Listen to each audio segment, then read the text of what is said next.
السلام علیکم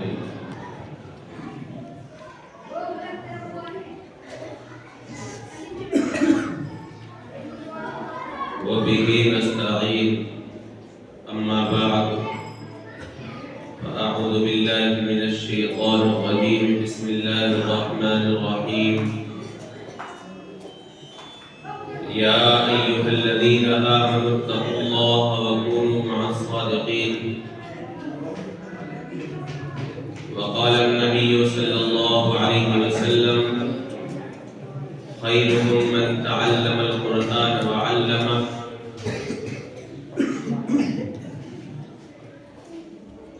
صدق اللہ العظیم۔ میرے محترم بزرگوں اور عزیز ساتھیوں اور میری پردہ نشین معقرہ مائیں اور بہنیں،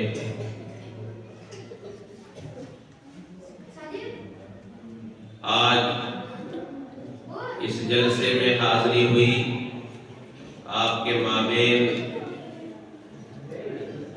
2-3 سال رہا۔ بڑی خوشی ہوئی کہ جس وقت میں پڑھاتا تھا اس وقت کا ایک طالب علم جس کا نام عبد الرحمن ناظرہ پڑھتا تھا، لیکن جب پتہ چلا کہ الحمدللہ کہ انہوں نے باقاعدہ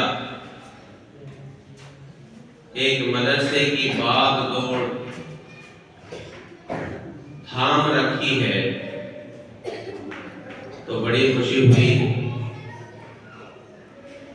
قابل مبارکباد ہے ان کے ماں باپ، اور قابل مبارکباد ہیں وہ بچے اور ان کے والدین کے جن کے بچے اس اسلامی مدرسے میں، اس اسلامی اسکول میں پڑھتے ہیں، اور یہ بڑے فخر کی بات ہے کہ انہوں نے اتنے سارے بچوں کو یہاں دینی تعلیم کے ساتھ ساتھ دنیاوی تعلیم سے بھی آراستہ کر رکھا ہے۔ جہاں یہ بچہ بہترین ڈاکٹر، انجینئر بنے گا، ٹیچر بنے گا، وہیں آپ کا بچہ حافظ قرآن بھی بنے گا انشاءاللہ۔ ورنہ آپ چوراہوں پہ دیکھ لیں، گلی کے نکڑ پہ دیکھ لیں، بیٹھکوں میں دیکھ لیں، وہ بچے جو مدرسے سے، مکتب سے وابستہ نہیں ہیں، ان کی حالت دیکھ لیں کہ جوانی سے پہلے بوڑھے ہو گئے ہیں۔ وہ بچے نشے کے عادی بن گئے ہیں، وہ بچے نشیڑی، جواری اور سٹیلچی بن چکے ہیں۔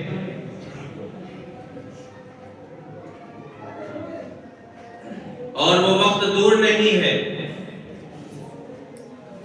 کہ جب آگے ہماری نسلیں جب ہم سے پوچھیں گی کہ آپ نے ہمارے لیے کیا کیا، تو ہمارے پاس کوئی جواب نہیں ہوگا۔ آج ہمارے بچے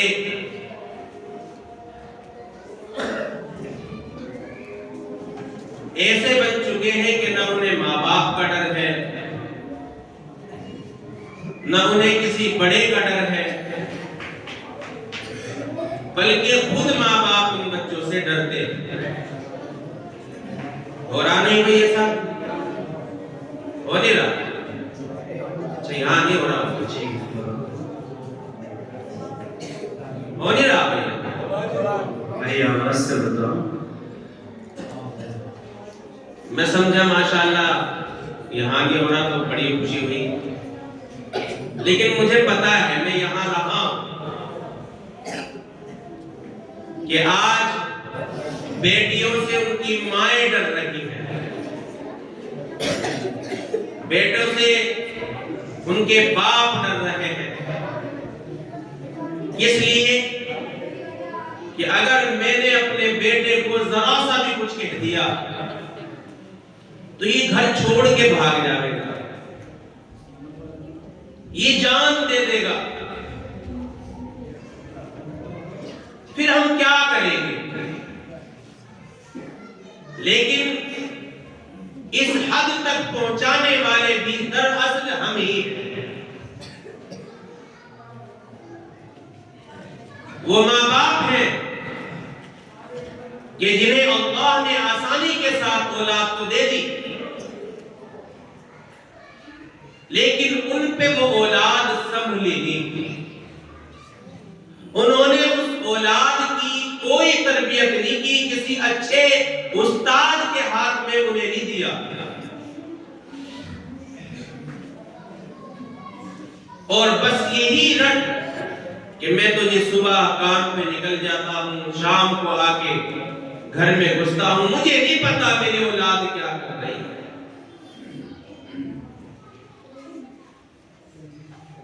میری بیٹی کیا کر رہی ہے؟ خبردار ہو جاؤ، چند سال اور ہیں، اگر آپ نے اپنا راستہ نہ بدلا تو ہمارے وہ بچے جو ایسی جگہ تعلیم حاصل کر رہے ہیں جہاں صرف کفر اور کفر ہی سکھایا جاتا ہے، تو کیا سمجھتے ہو کہ ہماری یہ مجلسیں کام آ جائیں گی ان کے لیے؟ میں تو اپنے بچے کو اعلیٰ تعلیم کے لیے بہترین اکیڈمی میں اس کا میں نے داخلہ کرایا۔ آپ کو دیکھنا پڑے گا کہ جس اسکول میں، جس اکیڈمی میں، جس کالج میں آپ کی بیٹی پڑھ رہی ہے یا آپ کا بیٹا پڑھ رہا ہے، وہاں کے ماحول کو، وہاں کے کلچر کو، وہاں کی تعلیم کو دیکھنا پڑے گا۔ آپ نے دیکھا ہوگا کہ جب ایک بندہ 40 دن لگاتا ہے جماعت میں یا 4 مہینے لگاتا ہے تو اس پہ کیسا رنگ چڑھ جاتا ہے؟ چڑھتا ہے نہیں چڑھتا؟ یعنی بس اسے صرف اور صرف نماز روزہ بس یہی دکھتا ہے۔ پھر تو جب 40 دن میں، 4 مہینے میں اس طرح رنگ چڑھ سکتا ہے، ہمارا بچہ تو کئی سال تک کفر بولے گا، کفر سیکھے گا، کفر پر عمل بھی کرے گا، اور پھر حالت یہ ہوگی کہ آپ کی بچیاں، آپ کے بچے مرتد ہوں گے، اور آپ اگر ان کے قدموں میں اپنی پگڑی بھی لا کر کے رکھ دیں گے تو انہیں اس سے کوئی سروکار نہیں ہوگا، وہ اس میں لات مار دیں گے، اور ہو بھی رہا ہے ایسا۔ بتایا گیا کہ ایک بچی ہے، ہر ہفتے ان کے یہاں تعلیم بھی ہوتی ہے، لیکن کسی غیر مسلم سے اس نے شادی کر لی، تو اسے بلایا گیا، پتہ چلا کہ کہاں پڑھتی تھی، کہ جی گروکل میں چھوڑا، جہاں دن رات صرف کفر ہی سکھایا جاتا ہے۔ ہمارے پاس تو ہے نہیں ایسے ٹیچر، ہمارے پاس ٹیوشن پڑھانے کے لیے کوئی سینٹر نہیں ہے، تو میں نے اس کے باپ سے کہا کہ آپ کی بیٹی گروکل میں پڑھتی تھی اور آپ ایک دن تو تعلیم کروا لیتے تھے اپنے گھر میں، لیکن یہ 6 دن صرف کفر ہی سیکھتی تھی، کفر ہی کہتی تھی، تو آپ کا ایک دن کا گھر کیسے اس پہ چڑھتا ہے؟ اعلیٰ تعلیم دلانے کے لیے منع نہیں ہے، لیکن سب سے پہلے اپنے بچے اور بچیوں کے ایمان کو بنانا پڑے گا اور ایسے کالج سے ایسی اکیڈمی سے دور رکھنا پڑے گا، اور پھر ان کی تربیت کے ساتھ ساتھ ان پہ نظر بھی رکھنی پڑے گی، ان کے موبائل پہ نظر رکھنی پڑے گی، ان کے جو ملنے والے دوست احباب ہیں ان پر نظر رکھنی پڑے گی۔ میری بیٹیوں کی جو سہیلیاں ہیں جو فون پہ بات کرتی ہے ان پہ نظر رکھنی پڑے گی، ورنہ پتہ بھی نہیں چلے گا کہ کب ہماری بیٹی مرتد ہو کر کسی کے ساتھ بھاگ گئی، پتہ نہیں چلے گا۔ کیونکہ ہم لوگوں نے اپنی زندگی کو قرآن کے مطابق نہیں، قرآن تو ہمارے لیے ایک لٹکانے کی چیز ہے، قرآن آیا تھا اس لیے کہ تاکہ ہماری زندگی کا جو مقصد ہے، ہمارے اندر جو پرزے لگے ہوئے ہیں، قرآن کے اندر خدا کا قانون جو ہے وہ ہم پر کیسے فٹ ہو، ہم کیسے چلے، بجائے اس کے کہ ہم اس پر عمل کرتے، ہم نے آج اپنے گھروں میں اسے لٹکا دیا۔ کسی کے یہاں سورہ یاسین لٹکی ہوئی ہے، کسی کے یہاں چاروں گل لٹکی ہوئی ہے، کسی کے یہاں آیت الکرسی لٹکی ہوئی ہے، اور اس پہ ترا یہ کہ وہی سارے کام ہوتے ہیں، پھر کہتے ہیں کہ گھر میں برکت نہیں ہے۔ جس قانون کو، جس قرآن کو اللہ نے، قانون خداوندی کو اللہ نے بھیجا تھا اس لیے تاکہ جب تم کسی چیز کو خریدو، ایک مشین بھی آپ آج خریدیں اس کے ساتھ ایک بک آتی ہے، اس میں لکھا ہوتا ہے ہاؤ ٹو یوز، اسے استعمال کرنے کا طریقہ کیا ہے، اور اس میں لکھا ہوتا ہے کہ فلاں پرزہ خراب ہو جائے تو کیا کرنا ہے، فلاں خراب ہو جائے تو کیا کرنا ہے۔ ایسے ہی قرآن آیا تھا اس لیے کہ میری جو آنکھیں ہیں مجھے جب استعمال کرنی ہے تو کیسے کرنی ہے، میرے یہ کان ہیں جس میں پورے دن نیل لگی ہوئی ہوتی ہے، مجھے یہ استعمال کیسے کرنا ہے، میرا دل ہے، میرا دماغ ہے، میرے ہاتھ ہیں، میرے پاؤں ہیں، یہ ساری چیزیں کس طرح استعمال کرنی ہے یہ بتانے کے لیے قرآن آیا تھا۔ لیکن قرآن کو تو ہم نے آج جو ہے کسی کے انتقال پر پڑھنے کی ایک کتاب سمجھ لی، اور وہ بھی خود نہیں پڑھ سکتے، جن کے یہاں اگر موت ہو جائے باپ کی یا ماں کی تو بچے خود نہیں پڑھ سکتے، کرائے پہ لے کے آئیں گے، کرائے پہ کہ جی اتنے بچے بھیج دو تاکہ قرآن پڑھ لیں۔ کس لیے کہ میرے ابا مرحوم کو، میری والدہ مرحومہ کو اس کا ثواب کرائے پہ، اور وہ بھی کب کہ ہر جمعرات کو، پھر ہر جمعرات کو، پھر 40ویں کو، اور پھر جب عدت ہوگی تب، اور پھر کبھی کبھی جمعرات کو۔ یہ ایک باقاعدہ ایک ناٹک چلتا ہے، میرے نزدیک ایک ناٹک چلتا ہے، کیونکہ بیٹے تو اس لیے نہیں پڑھ سکتے کیونکہ باپ ایسا بنا کے نہیں چھوڑ کے گیا کہ وہ اس کے جنازے کی نماز بھی پڑھا سکے، یا جنازے کی نماز پڑھ سکے، یا اس میں جو آیتیں ہیں یا جو اس میں دعائیں ہیں وہ پڑھ سکے۔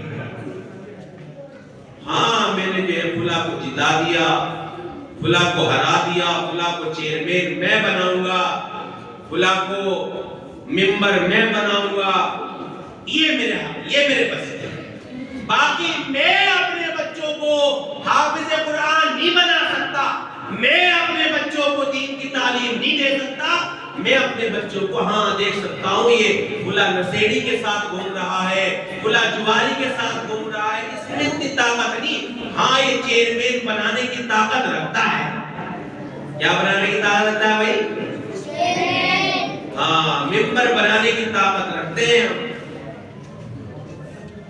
یہ حالت ہے ہماری، اتنے ووٹ ہیں جی میرے ساتھ، بتاؤ جب قیامت کے میدان جب کہا جائے گا کہ بتاؤ کتنی دینداری تم نے پھیلائی ہے، کہ جی نہیں دینداری تو پھیلا نہیں سکے تھے، ہاں ووٹ دلوانے کا ہمارا کام تھا۔ تو اس لیے میرے محترم بزرگوں اور عزیز ساتھیوں، میں نے ایک آیت شروع میں پڑھی تھی کہ اے ایمان والو اللہ سے ڈرو۔ کس سے ڈرو بھائی؟ ڈرتا ہے کوئی؟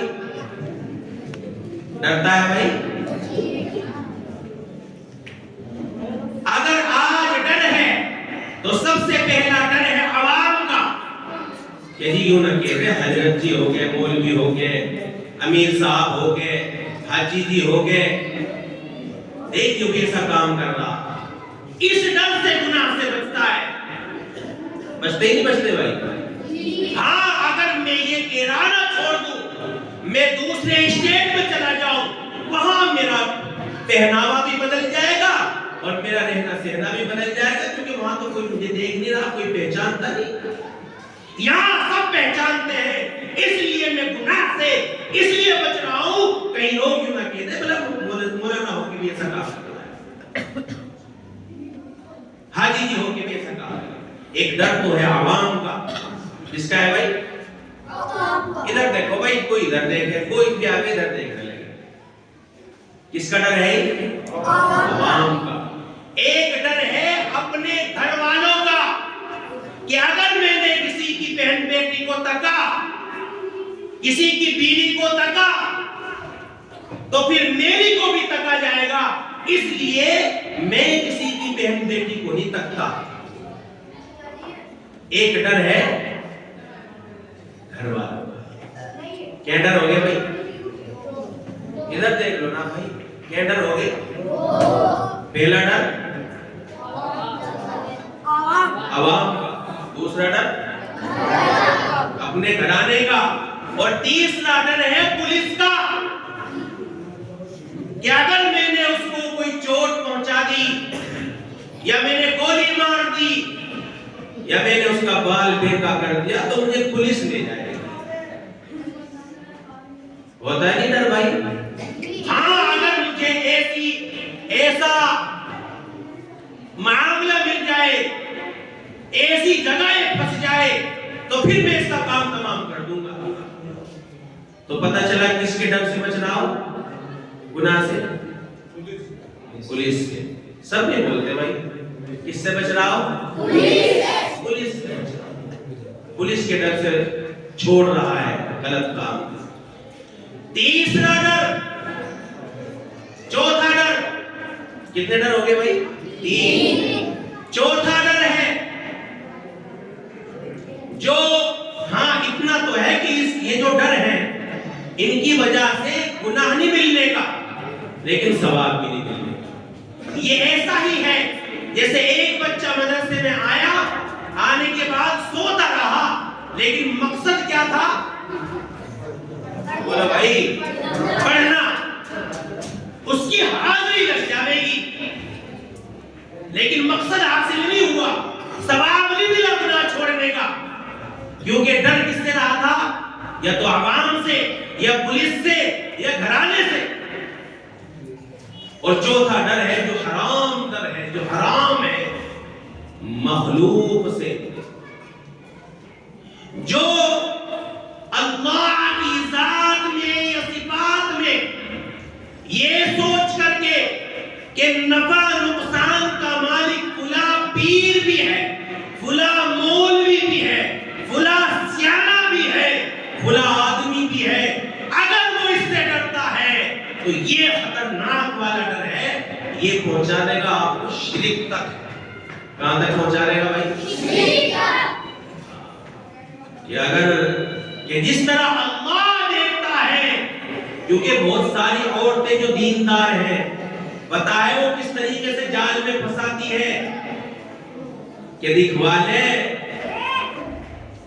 جادو تو نبی پہ بھی ہوا۔ یہ دیندار کی بات بتا رہا ہوں، جادو تو کس پہ ہوا؟ اب تو کون سا اتنا بڑا جو ہے پیر صاحب ہے، تو پتہ تو پتہ چلا کہ یہ جو ڈر ہے یہ حرام ہے. اگر ہم نے اس سے ڈر گئے کہ فلاں آدمی یا فلاں پاپا یا فلاں پیر یا فلاں مولوی ہمارا کچھ کر سکتا ہے تو سمجھو گاڑی تباہی اور بربادی میں ہے. یہ عقیدہ خراب کرنا ہے. اور جس کا عقیدہ خراب اس کی نہ نماز قبول, نہ روزہ قبول, نہ حج قبول, نہ زکات قبول. تو ڈرنے کی دنیا ارے بتا دو بھائی کچھ ایسی ویسی بات کو بتا دی. بہت سے سوچ رہے ہوں گے یا بہت سی میری مائیں بہنیں سوچ رہے ہوں گے نہیں نہیں کچھ تو چل رہا. کیوں؟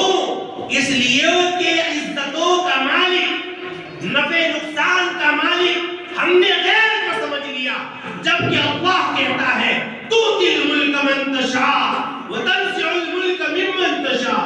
میں جسے چاہے ملک دوں, جسے چاہے ملک کو چھین لوں. وتعز من تشاء وتذل من تشاء. جسے چاہے عزت دوں, جسے چاہے ذلیل کر دوں. اور کیا چاہتا ہے اللہ؟ فرمایا یَهَبُ لِمَن یَشَاءُ إِنَاثًا وَيَهَبُ لِمَن یَشَاءُ الذُّکُورَ. میں جسے چاہے لڑکیاں دوں اور جسے چاہے لڑکے عطا کروں. وَيَجْعَلُ مَن یَشَاءُ عَقِیمًا. اور جسے چاہے بانجھ رکھ دوں. یہ کس کے ہاتھ میں ہے؟ اللہ کے. اور ساس کیا کہہ رہی؟ نہیں یہ لڑکی پھر پیدا کر دی. ساس کیا کہہ رہی؟ ہاں ساس نندے لڑکی پھر پیدا کر دی. اور لڑکی پیدا کرنے والا کون؟ میرا ایک کھیت ہے, میں نے بونیا رکھا کہ جاؤ جا کر کے گیہوں بو دو, اور اس نے بجائے گیہوں کے بو دی اس میں جو. تو اب بتاؤ میں غصہ کس پہ ہوں گا, زمین پہ یا بونیے پہ؟ آئی نا سمجھ؟ کس پہ ہوں گا؟ کیوں؟ میں نے تو کہا تھا گیہوں بو دینا, بو دیا اس نے کیا؟ عورت ایک زمین کی طرح ہے اور بیج ڈالنے والا اس میں کون ہے بھائی؟ شوہر ہے, مرد ہے. تو اب غصہ کس پہ ہونا چاہیے تھا؟ حالانکہ اس پہ بھی نہیں ہونا, کس پہ ہونا چاہیے تھا؟ شوہر پر. غصہ کس پہ ہو رہے؟ ساس جو ناگن بنی بیٹھی ہے وہ کہتی ہے لڑکی پھر پیدا کر دی, اور یہ بھی کہتی کہ اگر اب کی لڑکی پیدا ہو گئی تو میں طلاق دلوا دوں گی یا طلاق دے دوں گا. کیوں؟ اس لیے کہ عقیدہ تو پہلے سے ہی خراب ہے, عورت کا بھی اور مرد کا بھی. تو اللہ کہتا ہے یَهَبُ لِمَن یَشَاءُ إِنَاثًا. میں ہوں جو لڑکیاں پیدا کرتا ہوں. وَيَهَبُ لِمَن یَشَاءُ الذُّکُورَ. میں ہوں جو لڑکے عطا کرتا ہوں. أَوْ يُزَوِّجُهُمْ ذُكْرَانًا وَإِنَاثًا. اور میں چاہوں تو دونوں ملا کر کے دیتا ہوں. وَيَجْعَلُ مَن یَشَاءُ عَقِیمًا. اور میں جسے چاہے بانجھ رکھ دیتا ہوں. اب تو نہیں کہنے کہ بھائی لڑکی کیوں پیدا کر دی, کہیں اور معاملہ چلے تب بھی انہیں بتانا. تو اس لیے میں عرض کر رہا تھا کہ ڈرنا کس سے ہے؟ اللہ ہی سے. کس سے؟ اللہ ہی سے. اللہ سے کہو گے تو پھر وہ جو بھیگے جو بیمار ہے نا, بھیگے نہیں یہ بھی تو جو ہے اللہ کے پیارے ہیں. کیا کہے؟ یہ بھی تو کچھ جانتی ہوں گے,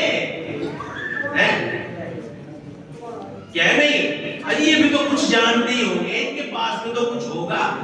اور اللہ کہتا ہے نہیں یہ جو رات ہے, فرمایا ان جعل اللہ علیکم اللیل سرمدا الى یوم القیامہ من الہ غیر اللہ یاتیکم بضیاء. کہ اگر میں رات کو لا کر کے رکھ دوں کہ رات ہوگی تو ہے کوئی جو دن کو لا کر کے رکھ دے؟ ہے کوئی اللہ کا علاوہ؟ تو پھر کیوں کہتے ہو کہ جی جو میں چاہوں گا وہی ہوگا؟ ہے بھائی, کیوں کہتے ہو کہ جو میں چاہوں گا وہ ہوگا؟ یہ حالت آج ہماری خود کی ہے کیونکہ ہم خود رب بنے ہیں. تو یہ ڈر آج بالکل دل سے نکال دو, غیر کا نکال دیں گے. امید ہے جہاں تک میری یہ بات جا رہی ہے, میری مائیں اور بہنیں جو سیانوں سے, میں صاف کہہ رہا بھائی, جو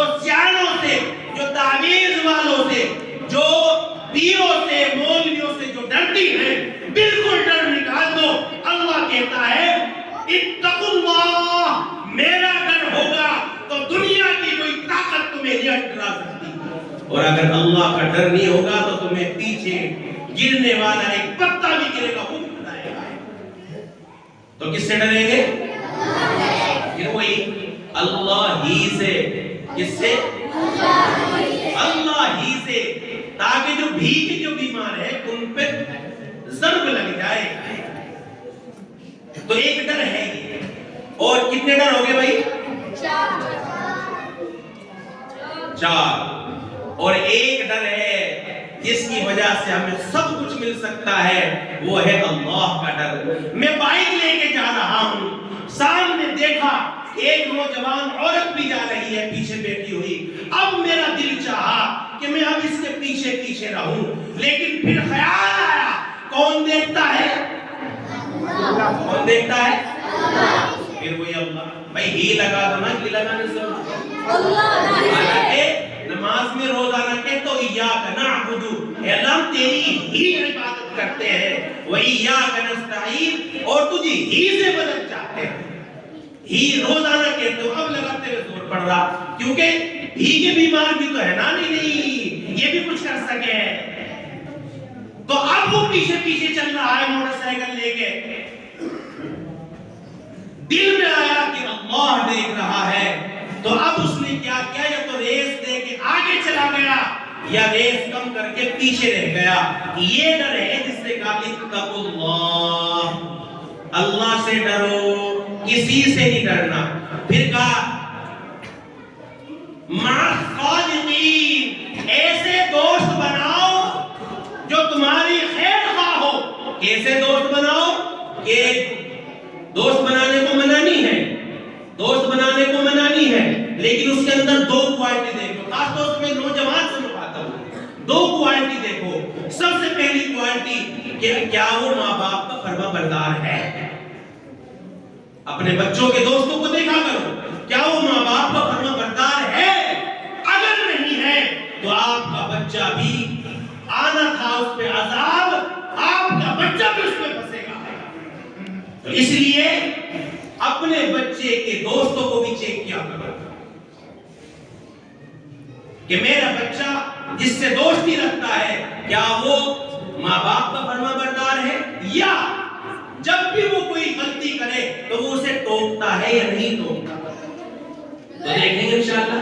ایک تو اپنے بچے کے دوستوں کو دیکھنا ہے، دوسرے یہ کہ جب آپ کا بچہ یہاں پڑھتا ہے، کسی کالج میں پڑھتا ہے، وہاں جا کر کے دیکھیں،